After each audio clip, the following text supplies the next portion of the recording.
Folabi Brown. As always, I never do this alone. I have the ladies with me. Hello. Good morning. Topsy Angel Build. I love your outfit. I really wish it was my size. I would have taken it from you. It's really nice. Thank you. I know it's not my size. We didn't ask you. We didn't ask you. How are you doing, Topsy? I'm joyful. Good. That's the word. And I'm very, very grateful that I have no reason particularly except that I'm alive. You know, not like I just became very rich or I won one contract or something happened, but like I'm just happy. I mean, this like joyful. Nothing. I'm just like there's a music in my head. I'm just dancing. I like your hair. It suits you. Yeah. So Fola, thank you. Fola finally touched my hair. You know, Nice. I've been subtly harassing him that he doesn't understand natural hair. Mary He knows how praised to him on Wake Up Nigeria this morning. He did. Mary's hair was fantastic, really nice. and I liked he weaved something in the front, and they were able to make it work. Cool. You know. Hi, Nima. How are you? It's my birth month. Jeez, this is May. I was May born 12th, in May. Yeah, May 12th. Like it's still 12 days away. But like today, this is my birth.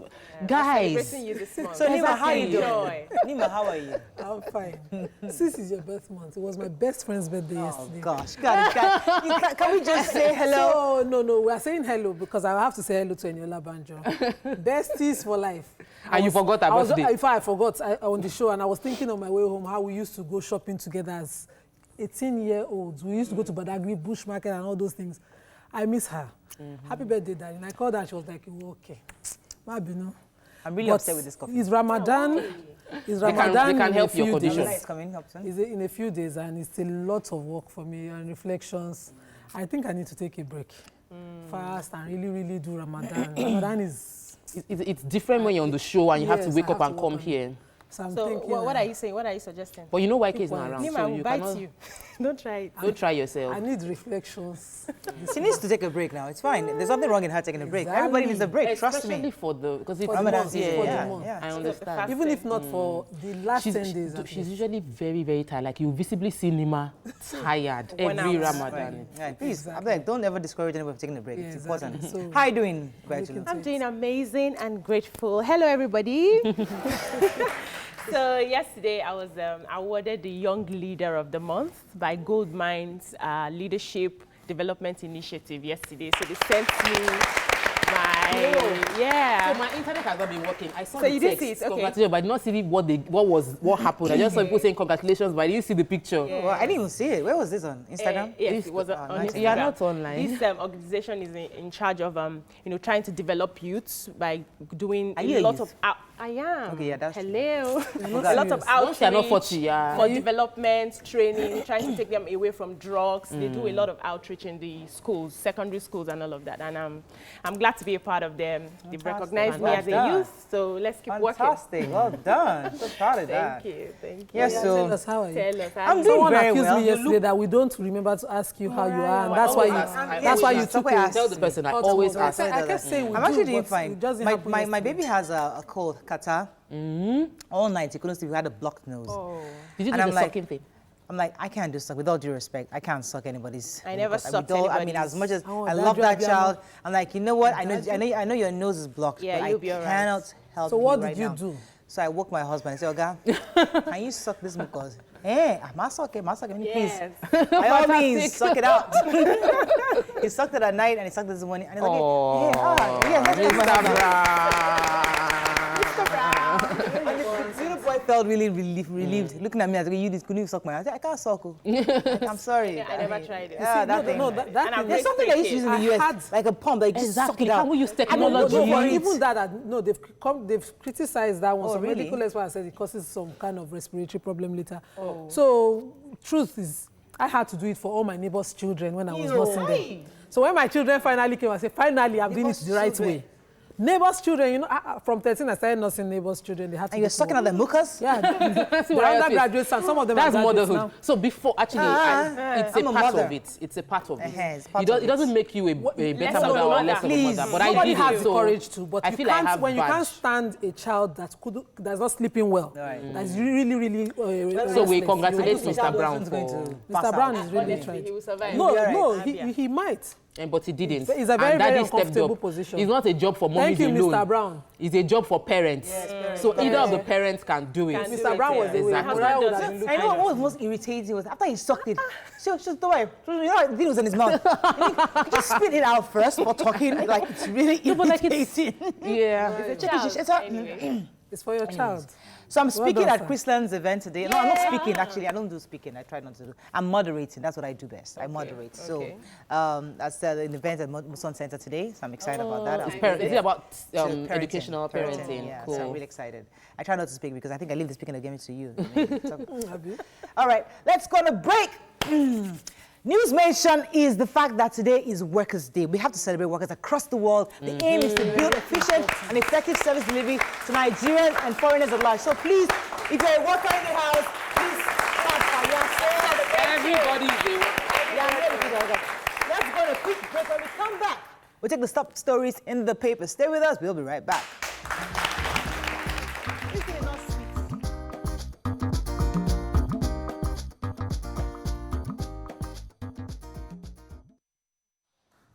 Welcome back. My coffee is not sweet today. They put too much water. Manage it. And I'm really complaining. Manage it. I'll manage right. it. Are we back? Yes, we are.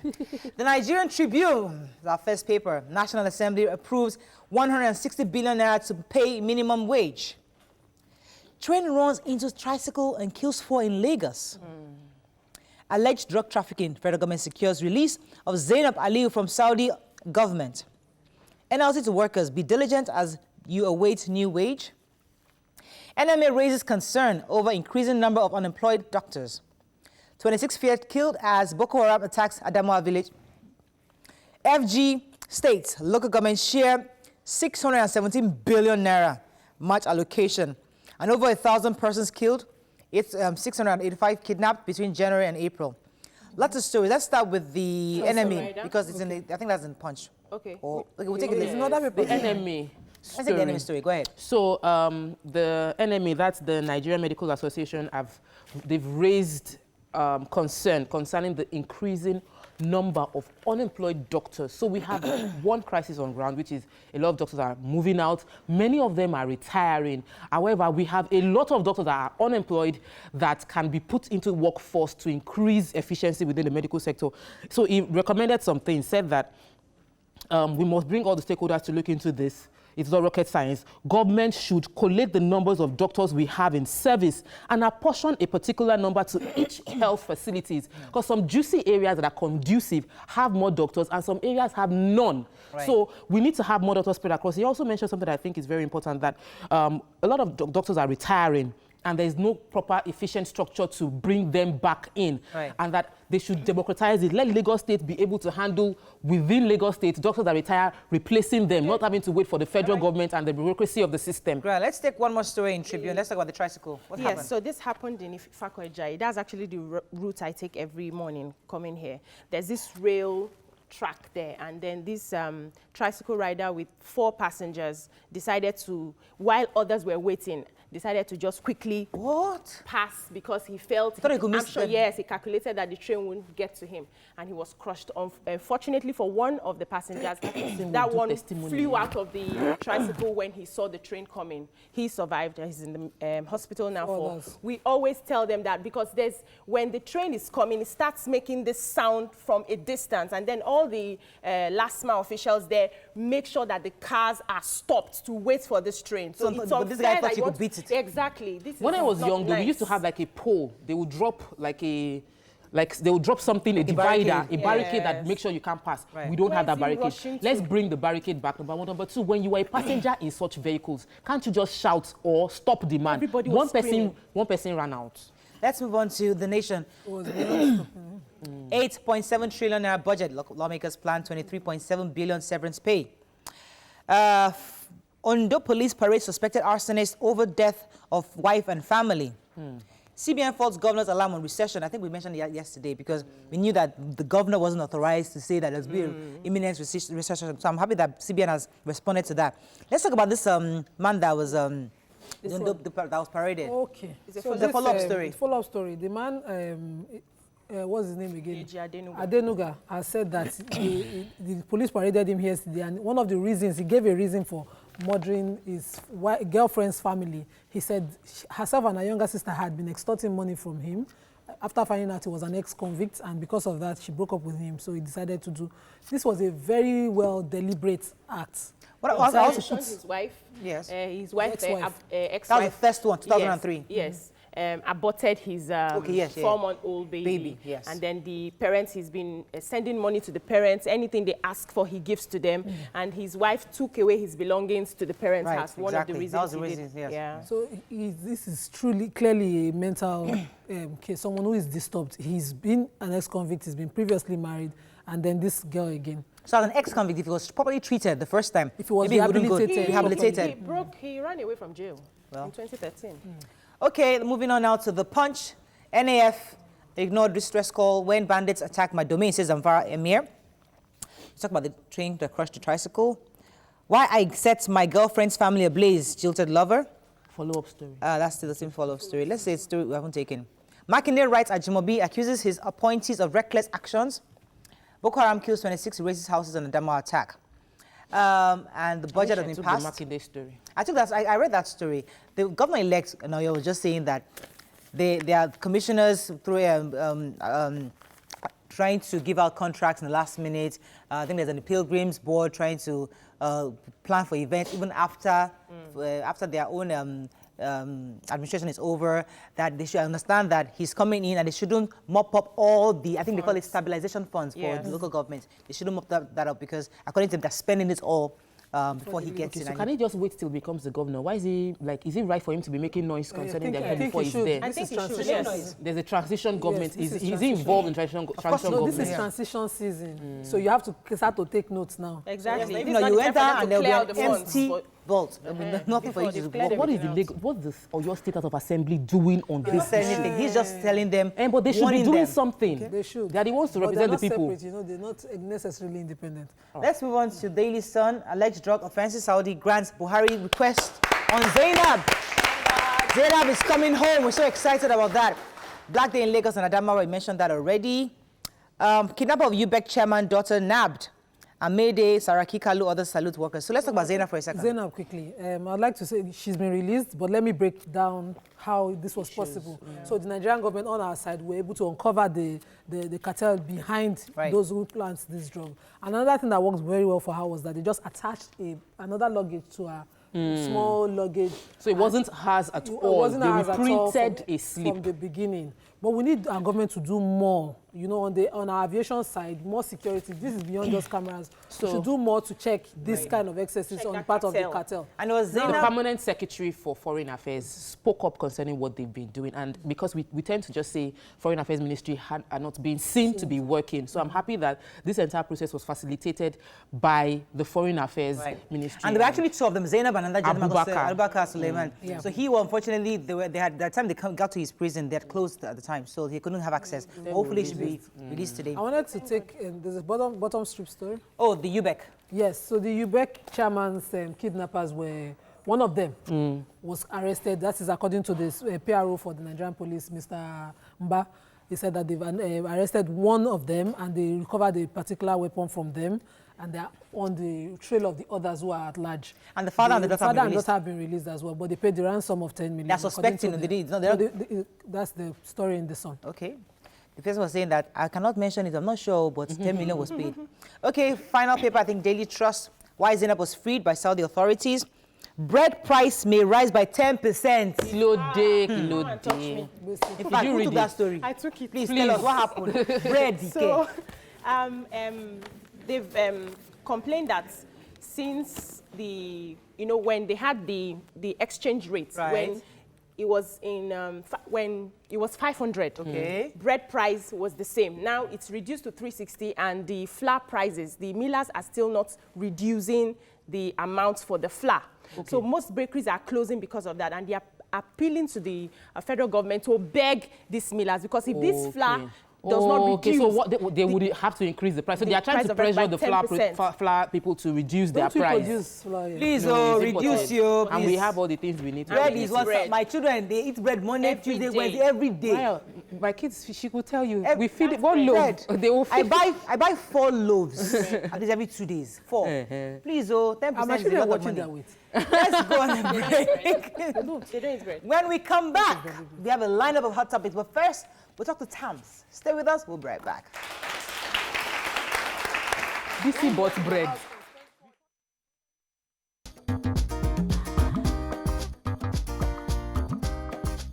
Stay tuned. Your View will be right back.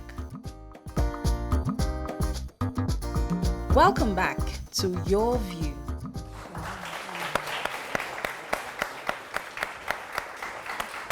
Thanks for staying with us. So, Human Resource Management Solution, TAMS, celebrates the winners of the 2019 Nigeria Employees of the Year Award, NEYA, N-E-Y-A.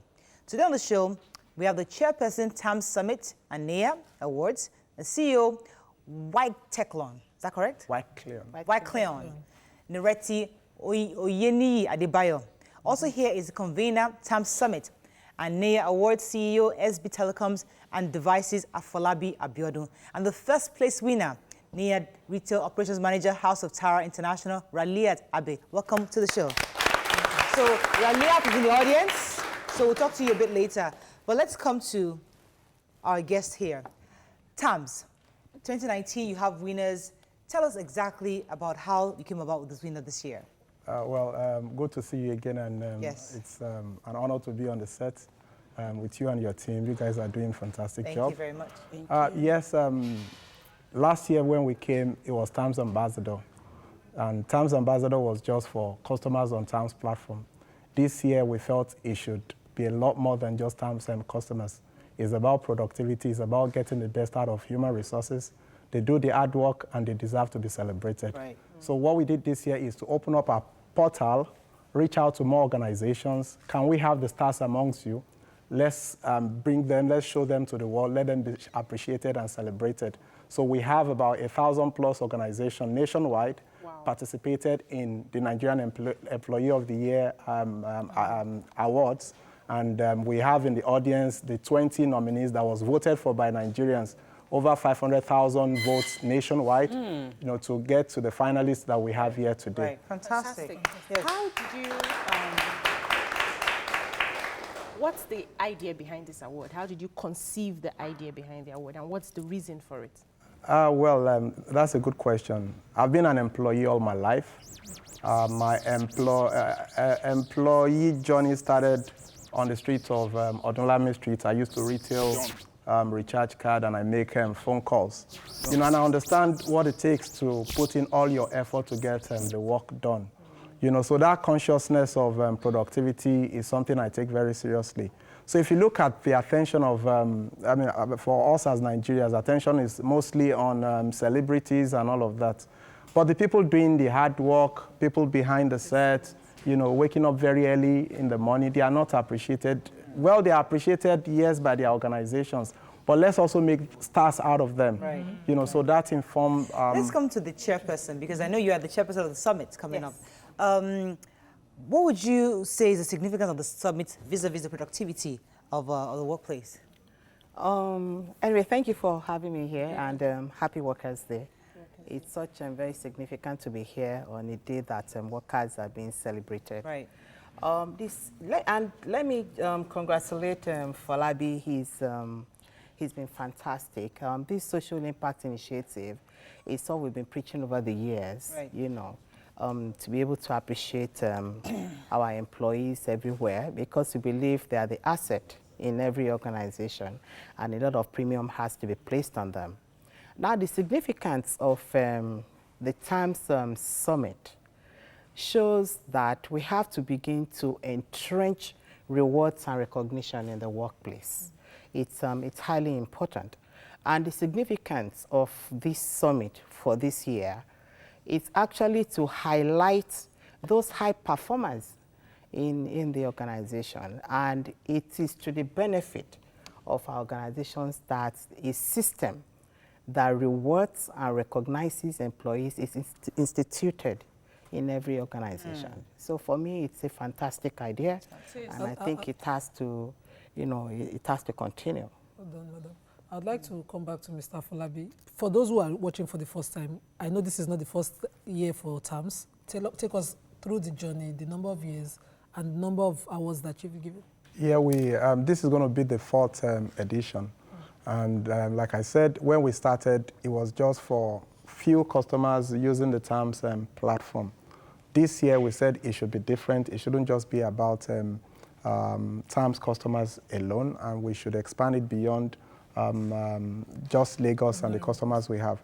Now, the point I would like to emphasize is, the sense of togetherness, on the part of the employees. Before now, when we started, it used to be just about employers getting the best out of their employees. But now you have employees part of the selection system. We have Nigerians also weighing in, being part of the selection process, which has taken it to the level we find it, today. So combination of the summit and the awards now, is taking the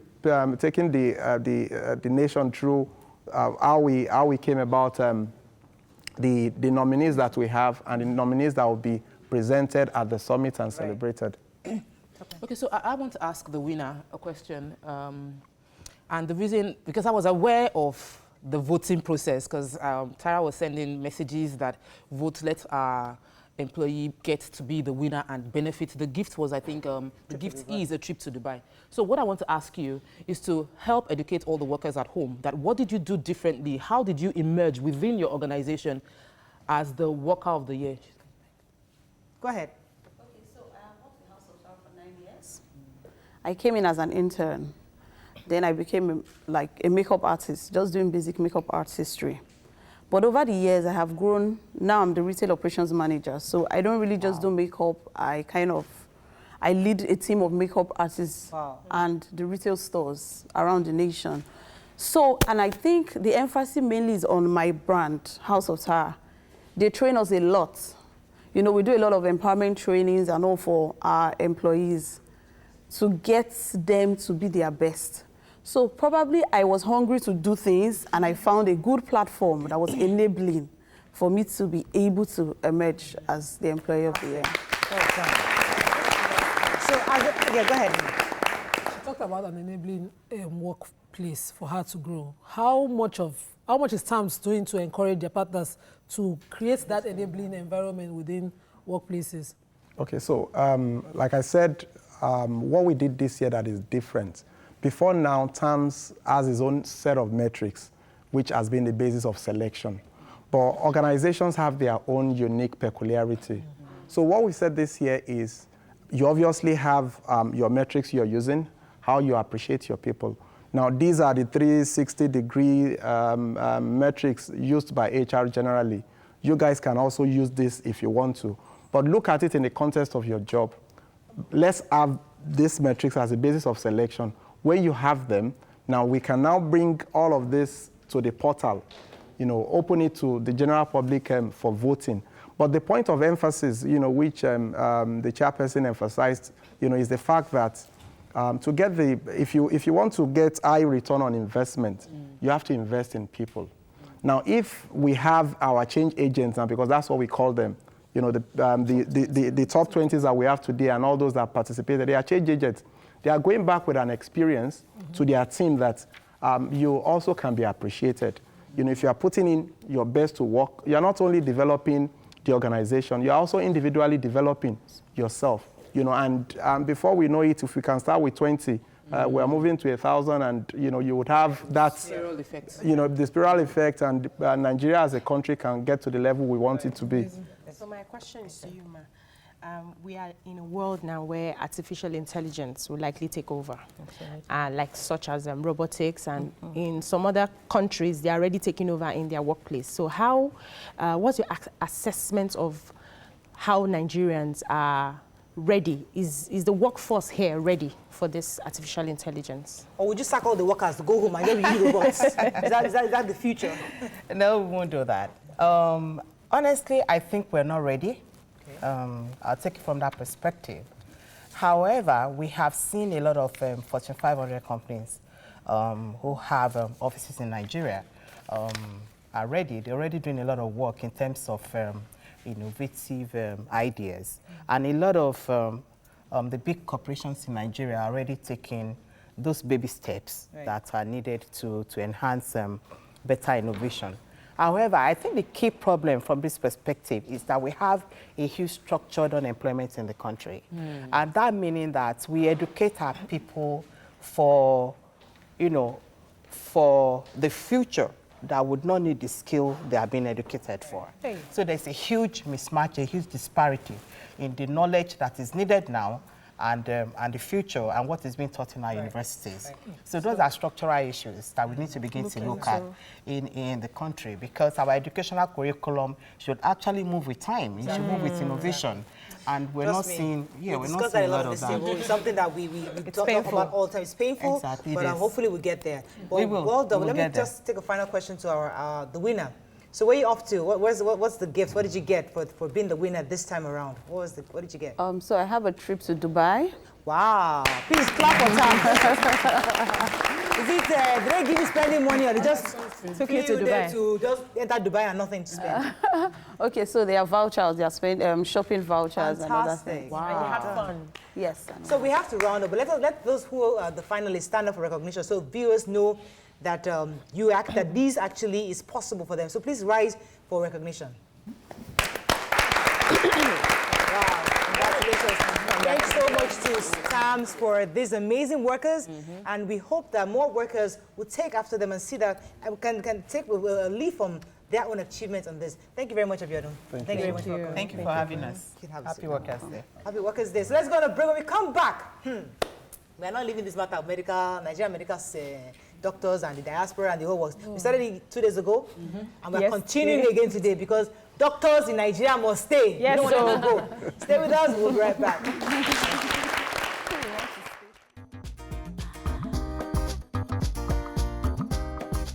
Stay tuned. Your View will be right back. Welcome back to Your View.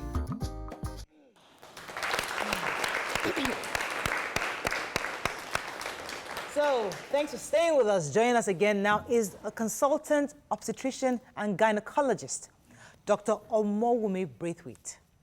Welcome to the show, madam. Thank you. Good to have you. So, as you know, we started the conversation on doctors. I mean, obviously, the minister lit this fire last week, I think. And we cut it. And everybody has been talking about doctors' flights, those coming back in. You work at the diaspora. You've been working many years, and we've had people even this week saying that they need trusted hands in Nigeria to work with as a partner, and they find it difficult to come back home because nobody really wants to. The system isn't working. The system isn't working for them to come back. So I'd like you to share your own experience abroad and coming back to Nigeria. Why do you think Nigerians are finding it difficult to move back home as doctors to work in Nigeria? All right. I'll just give you a brief summary of where I started. I actually trained here in Nigeria. At Luth. I qualified in 1986, did my house job, did the youth corps.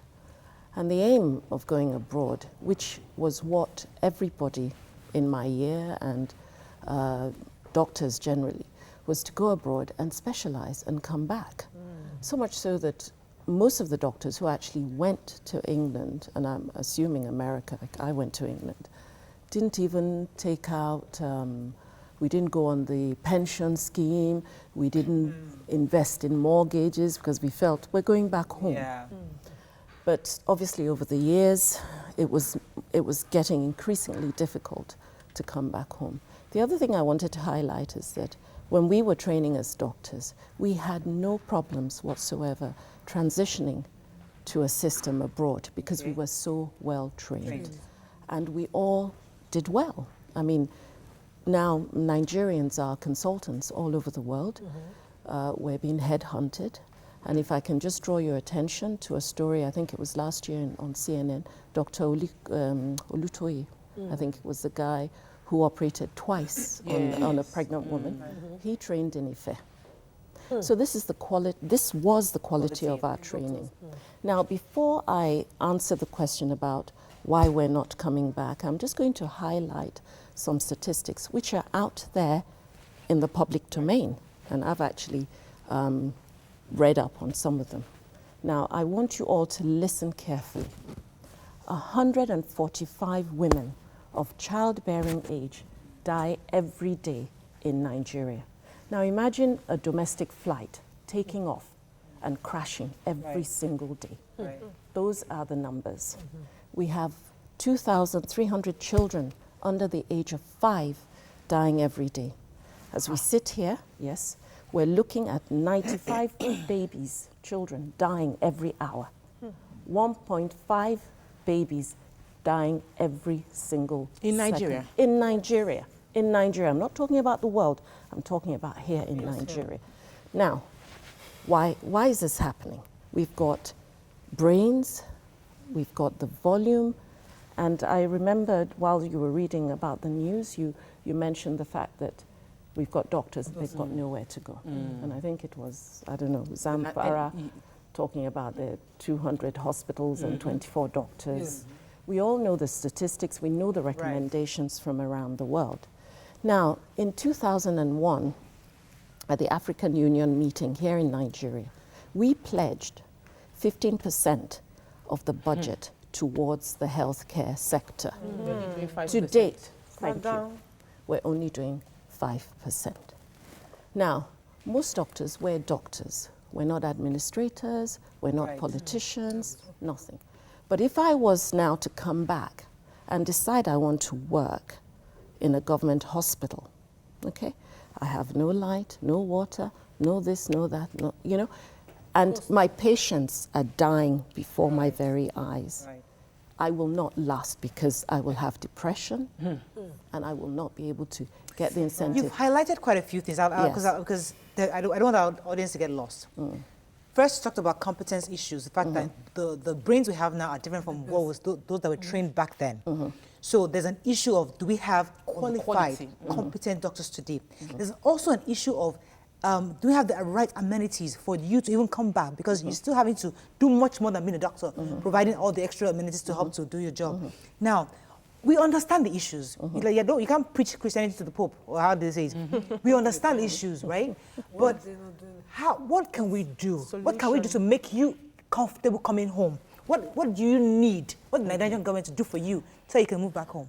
You know, the Nigerians are wonderful people, and I love being a Nigerian. I publicize the fact that I'm Nigerian wherever I go. But we have a failing government. Okay. And I think you can, you know, as they say, if it quacks, it's a duck. And basically we have to say what the truth is. The government is failing us. The healthcare system is in crisis, complete crisis. It's in absolute shambles. I highlighted the fact that we pledged 15%, we've got 5%. How can you help a sector? And I would like to, you know, because we always like to, oh, it's Nigeria. There's always this apathy that things cannot be done. We've got countries like India who have 1 billion in their population. They have managed to bring down their maternal health, death mortality rate by 77%. They were even commended. Ghana, next door to us here, has a very low maternal mortality rate compared to us. We're losing them daily. Yes. So it's government. And no matter what, you can clean the streets, you can bring water. If the government doesn't embrace it, we can't, because not everybody can afford insurance. And let me tell you, the international insurance companies will not come here and insure us because our standards are poor. So there's something that I feel sad about, because I realize that most of the doctors, most of you that go to study abroad, have the privilege of getting quality education at a ridiculously affordable rate. Is that true? Yes. While in Nigeria, Then, as opposed to your colleagues abroad, what do you think the government can do, having invested in making the education affordable, to ensure that you don't take the knowledge you acquired here to enrich just yourself abroad? And I know it won't sound nice for doctors, but you might need to think of it as per, this is Nigeria. Nigeria has invested. How can Nigeria retain its investment in doctors?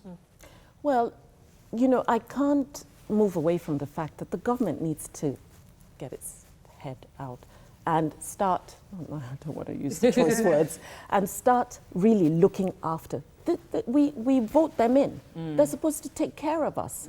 You know, we, at the end of the day, we've got the quality education. We work abroad at a very high level. We want to be able to maintain that. Because, when I come back, what's the point of me coming back with all the knowledge when I can't save lives? Exactly. Dr. Momi, sometimes, I know it's sad to say this is beyond government. Some things are beyond government. No, they're not. This is some things are. So let's say some doctors have given up on government providing these basic amenities. What would you want government to put on ground so that when they bring their private practices back home, it can flourish? You know, what we tend to forget is that healthcare and giving good health to people is not actually that difficult or that expensive. Now, I'll move back to primary healthcare, all right?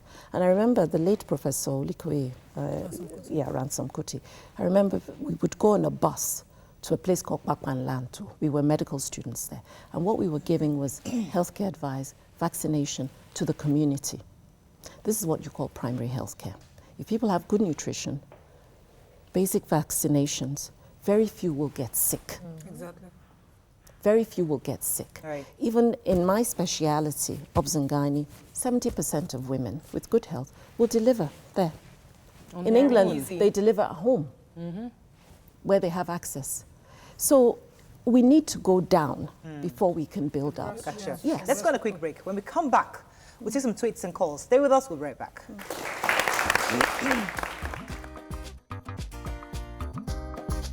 Stay tuned. Your View will be right back.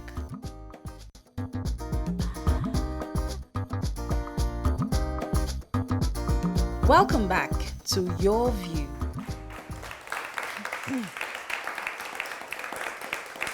Thanks for staying with us. All right, so as I said earlier, we know the problems. And I think it would just be foolhardy to continue to talk about the problems if we don't find a solution.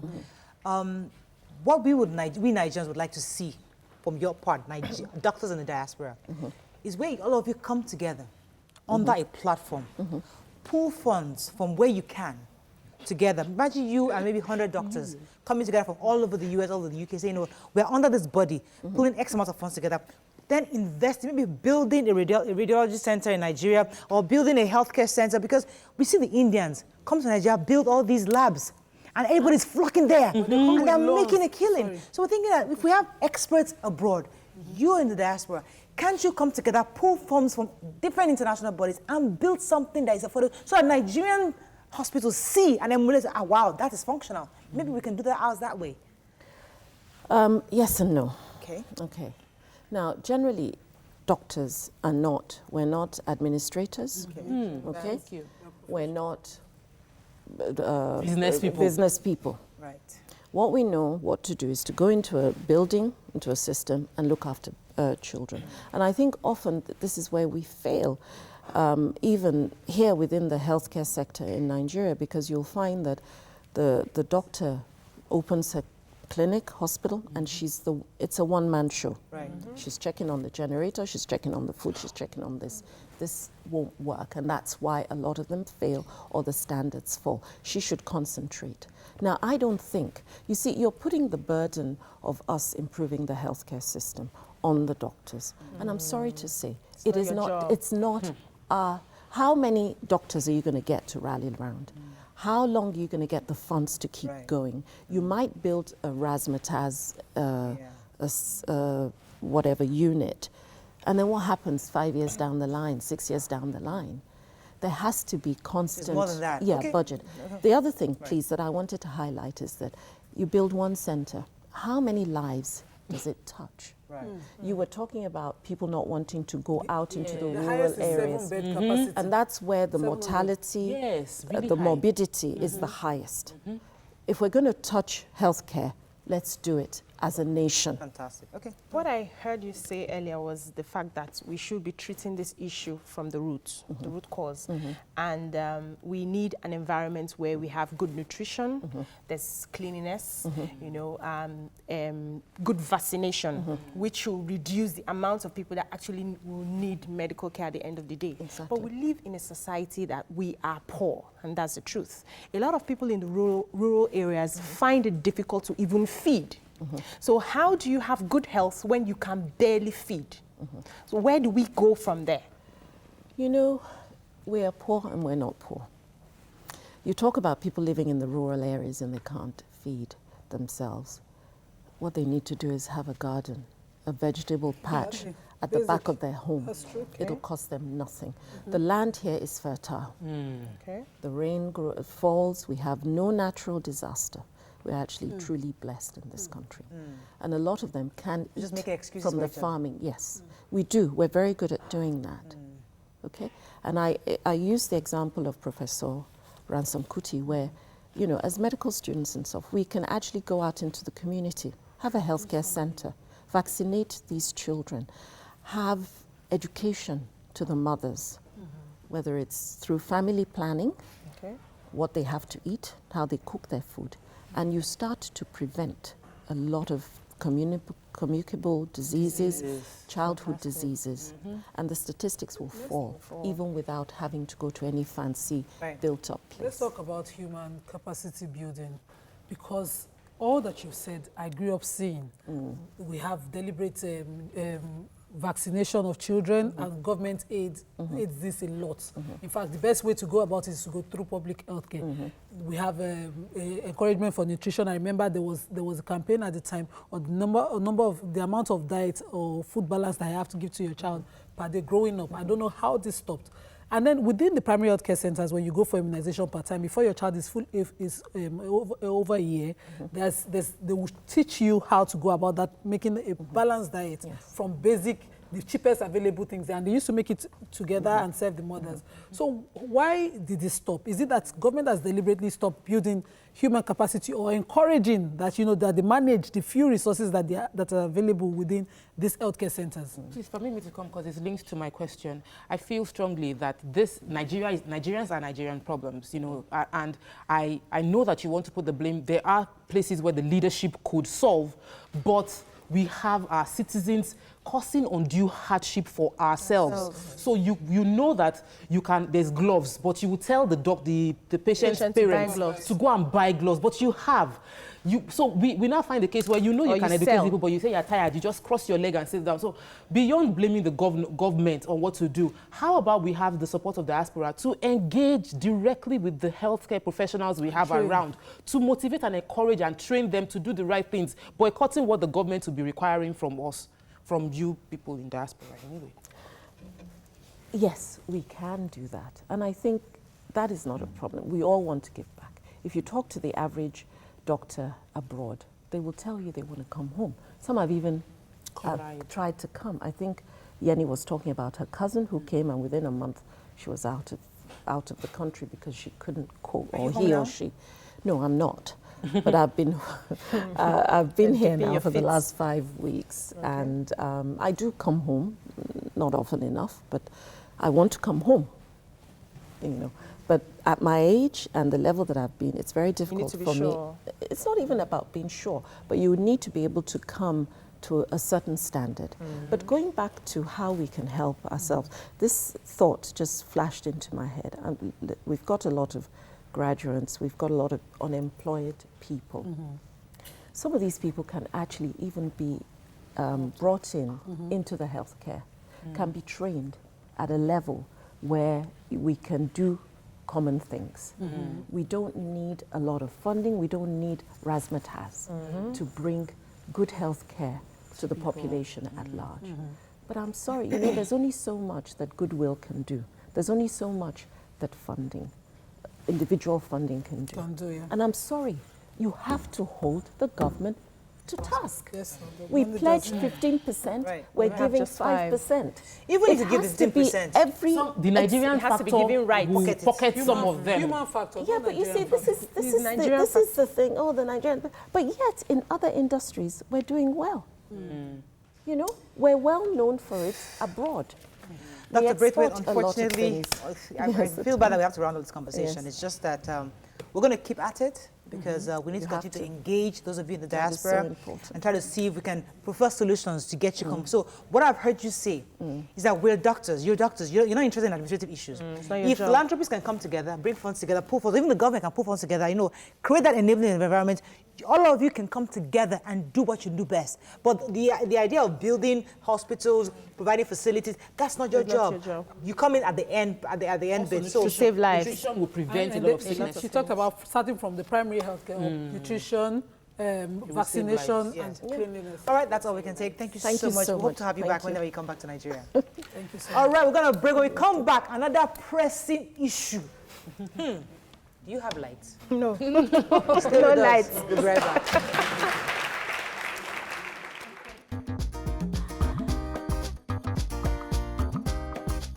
Stay tuned. Your View will be right back.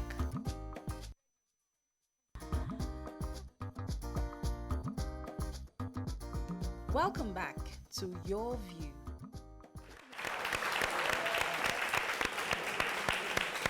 Thanks for staying with us. Okay, so we were supposed to have a segment on stress management, but because this NEPA issue is very pressing, so we asked Mr. Samuel to hang in there. He's going to come again next week, Wednesday. So please come on the show next week on stress management. That will be our focus on next week. But first, Nigerians keep complaining that the state of electricity is not improving. Me, I feel it has improved, though, but in the last couple of weeks, they showed us Pepe.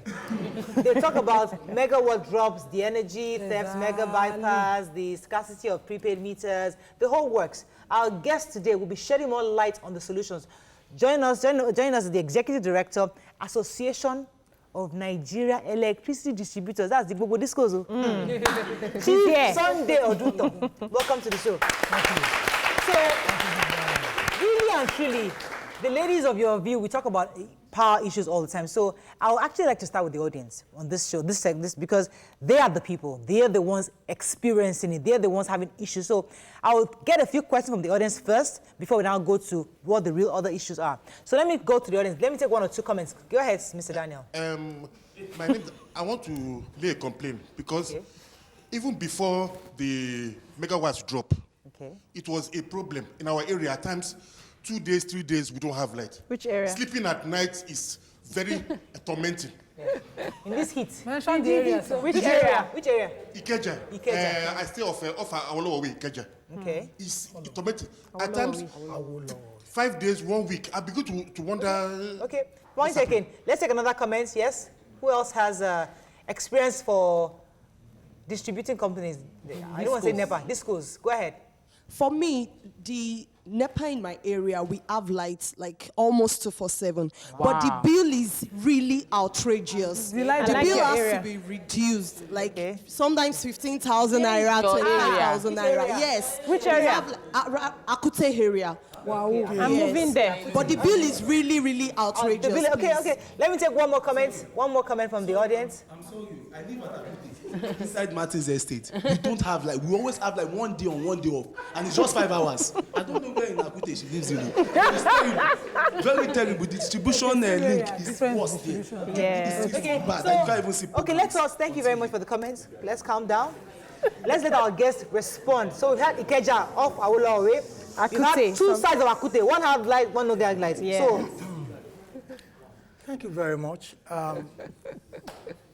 It's a pleasure to be here again. Oga, forget the preamble. Go straight to the point. The point is, don't worry. Now, the point is that the quality, quantum, or hours of light that you have in this country sometimes depend on where you live, the location. And let me start by a little bit of why that is so. We have the value chain that we have generation companies. Those are the producers, just like producers of bread, like bakery. We have the transmission company. That is they are the one that wield the power from the point of generation, that production point, to distribution points. So it's like the truck that take the bread from the bakery to those who sell it to the wholesaler. ShopRite. Then we have the distribution company that I represent. They are the one that you know, they are the one that take all the bullets. Right. Now, our own country is unique. And let me start by saying that everything I'm going to say has nothing to do with the current government. It's not an indictment of this current government, not even the immediate past government.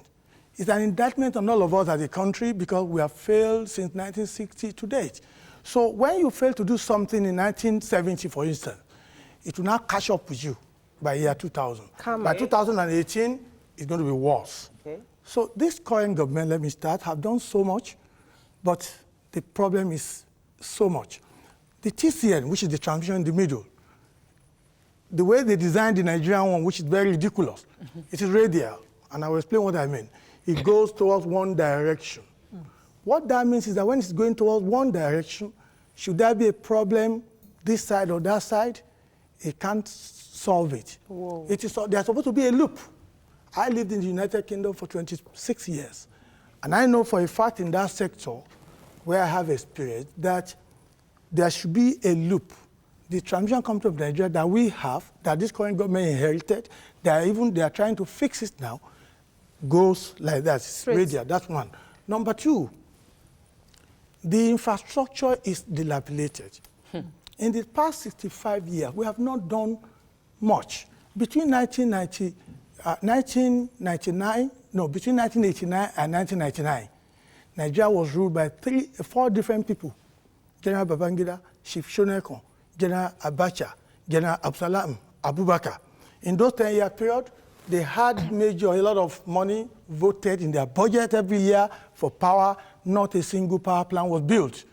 The failure of 1989 to 1999 will surely catch up with you in 2019. That's what's happening. So we need to understand, this is not blaming anybody. This is saying, I'm just begging, we need to put the nation first. We need to love this country and be passionate about Nigeria. Now, for those, the gentleman on Awolowo Way, I'm glad to know about this. For me as a person, I will find out, because one great thing that we've noticed is that people that live within the Ikeja franchise area do have light a lot. Not everybody. Like I said, it depends on the location where you are, but I'll find out about that one to know if there are some local issues. Because what happened is, what we have is not enough. There are 5 of us here. This cake may be enough for us to eat. But if you just assume that you have 5 children, but the food that you have at home at every point in time is not enough for more than 2 children, it means that 3 of them will have to wait in the morning. 2 will eat breakfast. In the afternoon, another 2. In the evening, another 2. So and this is what I mean. We have had 3 milestones that I want to mention. 7th of February 2016, the highest we generated. At that time, the highest ever in Nigeria was on the 7th of February 2016. We generated 5,074 megawatts. Out of that, TCN, those that wield the power, were only able to wield 4,557 megawatts. That's the highest they could wield. Now, on the 17th of December 2018 again, we generated another high, 5,222 megawatts. TCN was able to wield 4,049 megawatts. The one that we did this year, the highest ever in the history of Nigeria, was on the 7th of February 2019. We generated 5,375 megawatts. TCN was only able to wield 4,303. What it means is that what you get in your home is only what TCN is able to wield. Whenever anybody tells you, we're generating 8,000, we're generating 15,000. It's not true. Not that they're lying, but there's something they're not saying. Yes. When you talk about generation should be about what is able to go to your home. Moyayo's new baby has the potential to have a first class, like my daughter did. But Moyayo's baby is still a toddler. So the potential is different from actual. I'm talking about actual. Let me come to Nima for a second, because, yes, go ahead. That's where the problem is, sir. Yes, government didn't do what they needed to do, and people criticized them. So we had to change NEPA to PHCN and then to the discos. Wow. So government actually did something. Why is it not producing the result that we were hoping that it would give? We're not getting the result because, again, I hate to mention what people call the Nigerian factor. The Nigerian factor is a stupid, ridiculous, unpatriotic factor. What is that factor? You sold assets to people. The investors that bought the discos paid a cash sum of $1.4 billion, and I'm saying this on national TV. This was in debt and equity. Now, as soon as they bought this thing, anybody doing business, including TVC as a station, business has to do with cost recovery. You go into business, you put your money into it with the hope that you can recover your cost. And that's what drives investment.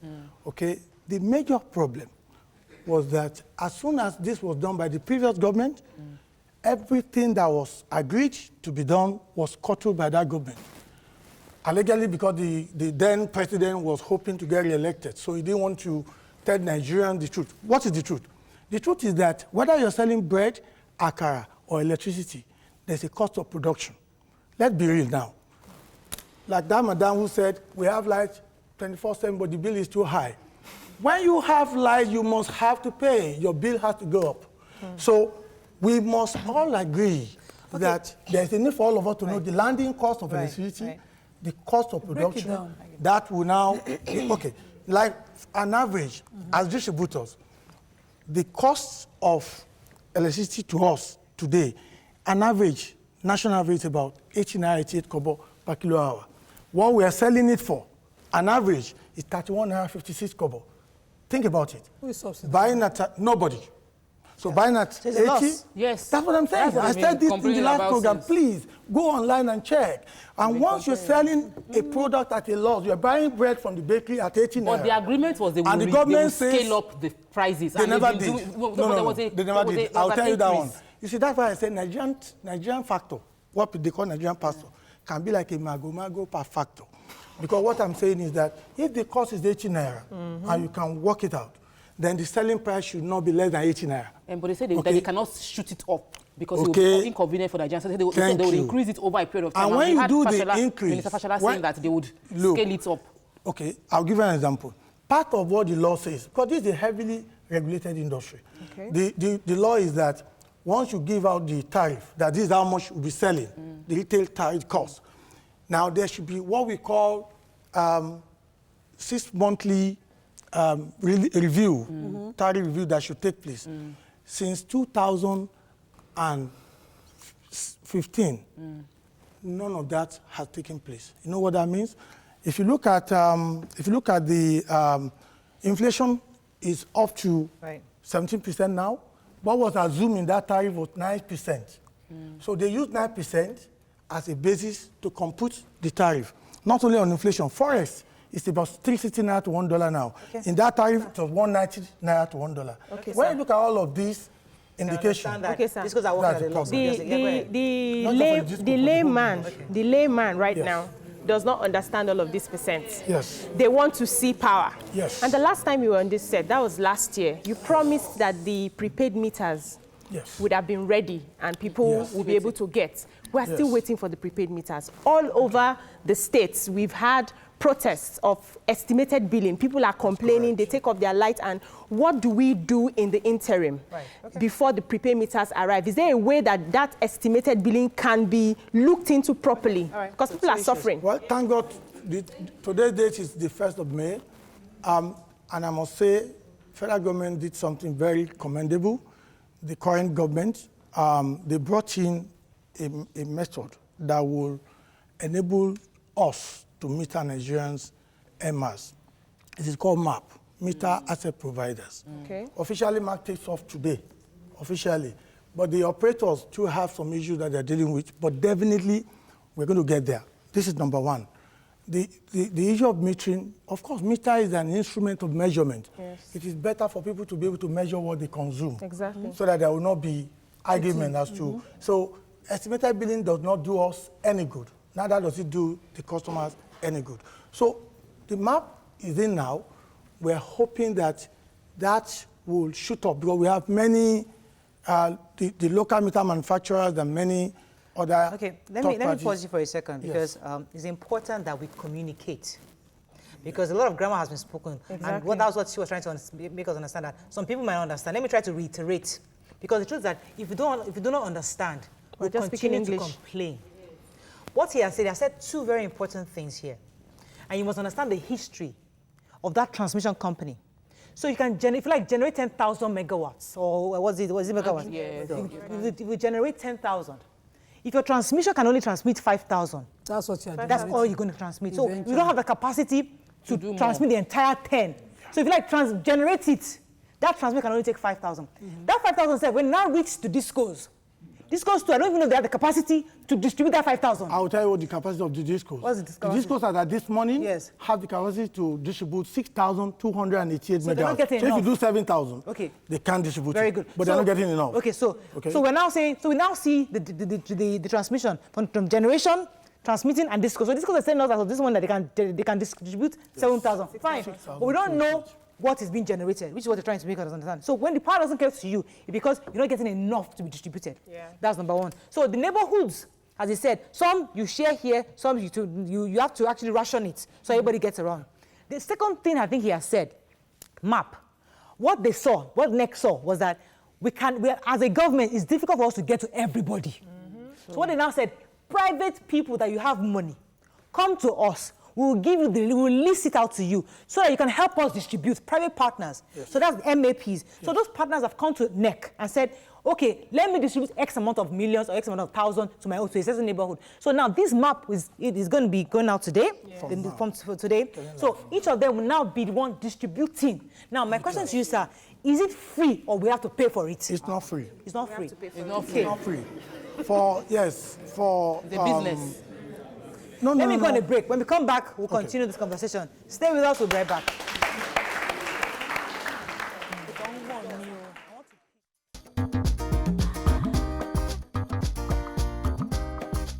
Stay tuned. Your View will be right back.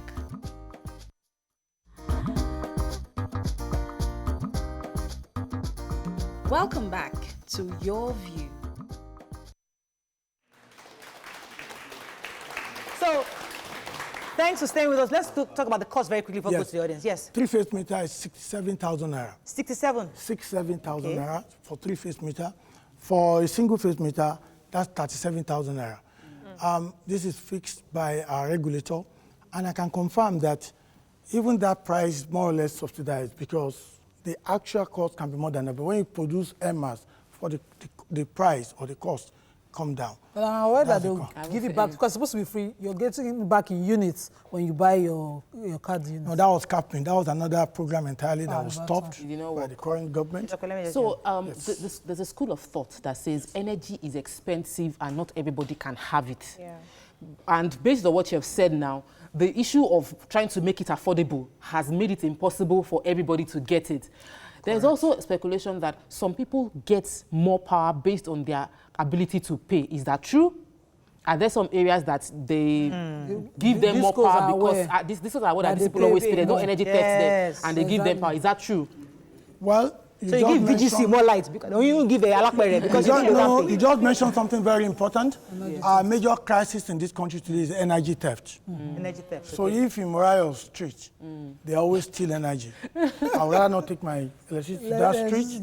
I'll take it to where I know there's more honesty and better integrity. So that's commercial decision. Okay, commercial decision. But that is not applicable in all cases. It's not as if those who don't have light, that's the only reason for that.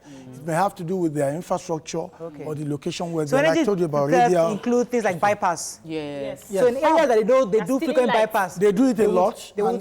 Where we have, this is what it is. As a distributor, when I buy electricity and a particular area, I just put 10 million naira worth of electricity there. And I ended up collecting only 3 million. And unpaid bill is like maybe another 4 million. That's 7. That means 3 million naira worth of electricity has disappeared in that neighborhood.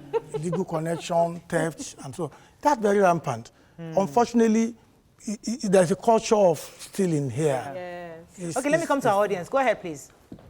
Thank you very much, sir. Even though some of us don't understand all these explanations. In my area, in Festac, some have estimated bills. Some have prepaid. But at the end of the month, those that have prepaid, they might recharge with just 4,000 naira. And then those of them that don't have prepaid, that are using estimated bill, you see their bill going as high as 14,000. Exactly. Now, after 1 week, maybe the week they share the bill, there will be lights. Immediately people pay.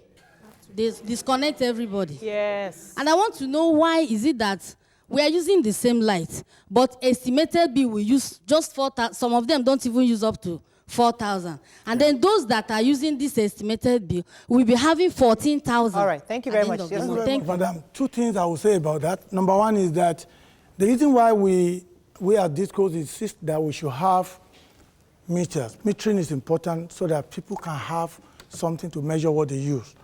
So estimated billing is not good because it can never be perfect for that reason. But the other reason, and please watch out for this, even on your street, let's begin to watch out from now. Okay. If you see a shop, Baba landlord who owns a house, the wife has a shop in front of the house, and they have no meter. On Saturday night, they put on what they call a security light, the light in front of that shop. And they will not come back to the shop until Monday. The light will be on all day Sunday. Those who have meters, the point I'm making is that Morayo has a meter in her house. You are the example. She manages it so much.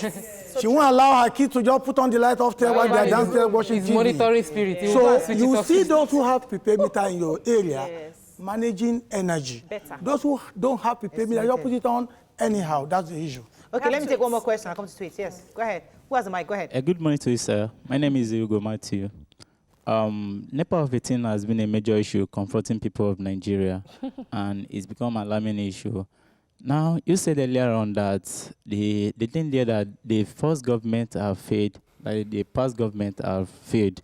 Now, and what can the recent government do for such issues to be corrected so that people of Nigeria will not continue failing again? Let's take another comment. I want somebody who has a pressing power issue. Then let's take some tweets while we're waiting for that. Yes, go ahead. Allow me says, please, the Keja Disco is cheating us in Oshodi area. Igbehinadun Street, to be precise. Igbehinadun. We don't have up to 10 hours of light in a day. Sometimes we don't even have light for days. And at the end of the day, the bill will reach 15,000. We need this madness to stop. So Festo says, electricity infrastructure is expensive all over the world. Nigerians must change the mindset that government must subsidize everything. Okay, since this is very sad. Could you believe for the past 3 days, we had no light in Agor in Lagos. We paid a bill of, and we just paid a bill of 11,000 naira. The annoying thing is, I got home yesterday only to discover that NEPA came to disconnect the light again when we are out at work. Okay, let me take one more comment, then we'll like to address. Everybody, thank you very much, sir. My own question goes like this. You said something concerning a landlord that owns a shop with his landlady and they want their street light or whatever. What about somebody that is in the house with only his or her 2 children? And at the end of the day, they are bringing 16,000 naira for bill. I stay in Ikorodu. So that issue of estimated billing is a major issue because it's a major difficult issue for us to. But again, like I said, it is when everybody is metered that a lot of truth will come out. Like in Ikorodu, many parts of Ikorodu have light. I've seen a family who complained to me somewhere around Allen Avenue here, Toyin Street. People that have 18 hours of supply and they want to be paying 5,000 naira per month. It won't happen. It will not happen. So the more light you have, the more you will pay. And I'm afraid if you are using iron in your house, and there's something they call boiling ring. And those two things, they are killers. And you see boiling ring more in the home of people that are of low income. So they pay a lot more for that. I saw that in Zaria, I saw it in Jigawa. So we need to understand how this thing works. Okay. But meeting will help us. Take just one last comment before we run off. Yes, sir. My name is David. My beef with PHCN is the way you are trying to preach people to be straight, but you two are also corrupt. And why am I saying this? This is because imagine you just getting an apartment and you moved in and you are feeling okay, only for PHCN to bring a bill of somebody that left that building 5 years ago and impose it on you that you must pay that bill. And because of that, they disconnect your light. Secondly, what can you do they are telling you that you have about 5 of you in a flat. They are forcing about 5 or 6 of you to 3 bills on you, to divide you into billing, to make sure that you are paying different bills on just one line on the pole. Because and when somebody is not paying, they disconnect the line and all of you will not have light. And you go there and be telling them. Thank you for raising that issue. We have very few. You can imagine that. When people move out of houses and nobody's living there, like my neighbor, they still get bills. So they don't have prepaid meter. Nobody's living there. The house is empty, but they keep getting bills all through that month. So when somebody moves in, what happens? Okay, first of all, anytime any property is empty, the landlord or people there should write a letter to their local disco to inform them that that house is empty, because that's the only way you can do that. Secondly, quickly on that one, the truth of the matter is that if you have a block of 4 flats, for instance, you're supposed to have 4 bills. I've seen instances where a block of 6 flats only have like 2 bills. That is very wrong. Again, the billing system is now being improved because what you mentioned there is totally unfair on the residents. But when you have face me, I face you, 10 people, 10 rooms in a house, of course you have only 1 bill, only 1 meter or 1 account. The bill has to be shared, unfortunately. So if some people are paying and others are not paying, I'm afraid those who are not paying will make their own irresponsibility to affect those who I are really paying. hate to cut this conversation off abruptly. We have to. Can you come back next Wednesday? Can you promise our audience? Okay, so next Wednesday we'll have stress management, and then we'll have Mr. Oduntan again, Chief Oduntan. So you come with all your bids. It's not easy. So we're going to take this again because we can't exhaust this today. Thank you so much. All right, that's all we can take. We appreciate Cream Slices again. Every Wednesday, give us cake for our audience. Thank you so much, Cream Slices. Next and also, 2 weeks is my birthday. we have an app available to download so they can watch us anywhere, anytime. See you tomorrow. Bye-bye.